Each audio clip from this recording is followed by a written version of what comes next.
Je passe la parole maintenant à Grégoire Marchand, directeur du CNRS de Rennes, et à José Calvo-Gomez, étudiant en Master 2, pour la présentation de l'étude archéologique menée au Bois de la Vente. Bonjour. Donc effectivement, je suis Grégoire Marchand et Rolleré Calvo. Je vous rassure, on ne va pas vous faire un cours de préhistoire trop long.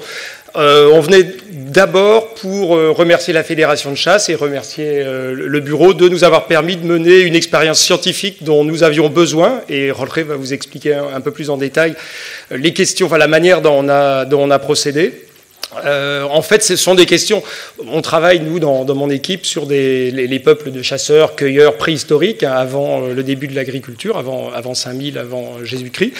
Et on a les campements des chasseurs, qui sont des nomades. Ce sont des chasseurs qui travaillent sur des grands mammifères. Dans l'ouest de la France, ils sont assez spécialisés sur le cerf. Ils chassent beaucoup de sangliers, un petit peu d'auroch, dans des forêts qui sont très profondes. Du gibier d'eau également, et puis sur le littoral, ils chassent et ils pêchent énormément. Donc des gens qui vivent de ces prédations. On a leur campement, on a leur outillage, on a les restes osseux des animaux qu'ils ont oxy pour se nourrir. Mais on avait également beaucoup de questions, et ces questions, en fait, on pouvait répondre à ces questions que par des expérimentations que nous avons pu faire, notamment grâce à l'aide de Jean-Paul Baget, qui est chasseur à l'arc. Alors c'était des questions à la fois sur l'approche du gibier, mais sur le fonctionnement des pointes de flèches qu'on avait. Le but du jeu, c'était, quand on fouille nos sites de chasseurs, ces gisements de boucherie, des gisements de préparation d'armes, c'est de pouvoir en fait reconnaître les stigmates des impacts et la manière dont les objets ont été utilisés. Pour dire les choses simplement, c'est les préoccupations qu'auraient les policiers actuels sur les recherches balistiques, si vous voulez. Donc on avait besoin en fait de faire du tir réel sur des animaux qui avaient été préalablement tués, pour des raisons que vous pouvez imaginer, mais des expérimentations qui étaient faites par des vrais tireurs à l'arc, et pas nous qui aurions fait ça un peu comme des boy scouts. On avait vraiment besoin de se mettre dans des conditions réelles d'efficacité, et le résultat a largement dépassé nos espérances, parce qu'on a des vraies questions. Ce sont des toutes petites pointes de flèches qui font 1 cm, qui sont très légères, et pourtant je peux vous assurer que vos ancêtres, les miens, ont vécu dans l'ouest de la France pendant 1 million d'années avec ces tout petits éléments. Donc on avait besoin en fait de données techniques, et c'est ces données techniques que votre fédération nous a permis d'acquérir. Et donc avant de passer la parole à monsieur Rolleré Calvo, je voulais vous remercier et remercier le bureau de cet accord et de cette collaboration. Merci. Je ne sais pas s'il y a un petit diaporama, peut-être. Voilà. Bon, Jorge Calvo Gomez, je m'appelle, je suis étudiant à Rennes d'archéologie, et je vais vous présenter un peu cette étude fonctionnelle et expérimentale de laquelle Grégory a parlé. En fait, c'est basé sur ces petites trapèzes que vous voyez, et en fait, ce sont interprétés comme des flèches tranchantes. Normalement, dans les contextes archéologiques, on trouve seulement la partie lithique des pièces, parce que les parties organiques disparaissent. Donc voilà, on se base sur ces petits objets pour parler des flèches de la suivante diapo.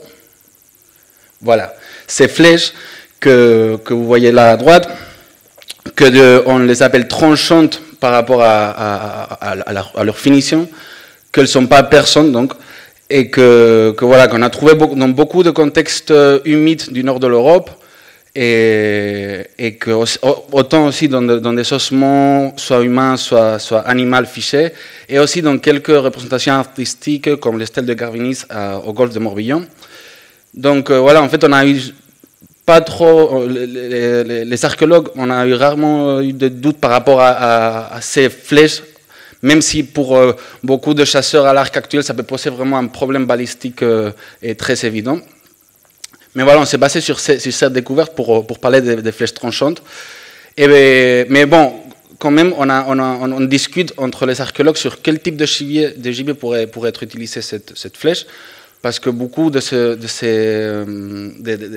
archéologues pensent ces flèches pour le petit gibier, et d'autres, ils pensent que ça pourrait aussi être utilisé pour le grand gibier, sanglier, cerf. Et donc voilà, avec ces questions, l'objectif de l'étude, c'était globalement de répondre à 2 questions. Et donc, est-ce que ces pointes pourraient être vraiment utilisées pour chasser le grand gibier? Et est-ce qu'on pourrait reconnaître les traces, que Grégoire parlait tout à l'heure, les traces d'utilisation de l'impact? Suivant diapo. Donc, pour répondre à ces questions, on a décidé de faire un programme expérimental analytique pour reproduire, pour simuler une situation de chasse, mais tout en contrôlant certains paramètres, comme la distance de tir ou le poids du projectile. Pour cela, on a taillé 51 trapèzes en silex, que l'on a emmanché dans des fûts de pin. On a d'abord taillé une petite encoche pour insérer l'armature, puis on a appliqué de la colle d'esturgeon et du tendon de bœuf pour ligaturer le tout. Suivant diapositive. Donc, ces flèches ont été tirées le 19 mars 2016 au bois de la Bonte, et c'est cette fédération qui nous a permis de réaliser cette expérience dans leur installation, et ils nous ont fourni d'un sanglier de 65 kg. On a réalisé 89 tirs dans des distances d'entre 6 et 18 mètres. C'est Jean-Paul Baget, chasseur à l'arc depuis 20 ans, qui a réalisé tous les tirs. Cette expérimentation a bien démontré que ces flèches pourraient avoir effectivement servi pour la chasse au grand gibier, parce que parmi les 81 tirs qui ont touché la cible, seulement 2 flèches ont rebondi. Donc la plupart a pénétré, une partie a même transpercé la bête, et une grande partie aussi a touché des organes vitaux comme le corps ou le poumon, ce qui aurait créé la mort de l'animal. Suivant diapo. Et certaines pointes, on a eu des altérations dans le tir, que ce soit dans l'ordre macroscopique ou microscopique.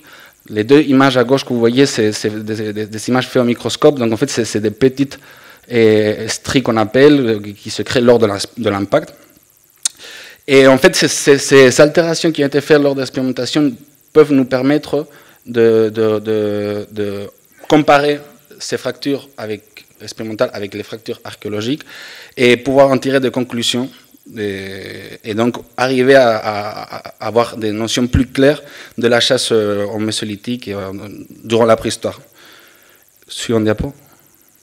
Donc pour finir, on voulait remercier tous nos remerciements à la Fédération départementale des chasseurs de Loire-Atlantique pour son inestimable soutien à ce projet. De même, merci beaucoup à Jean-Louis Bernier et à Jean-Paul Baget. Merci de votre attention.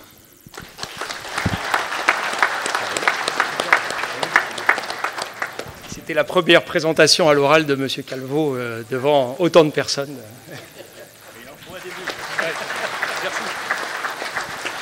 Merci à vous pour cet exposé.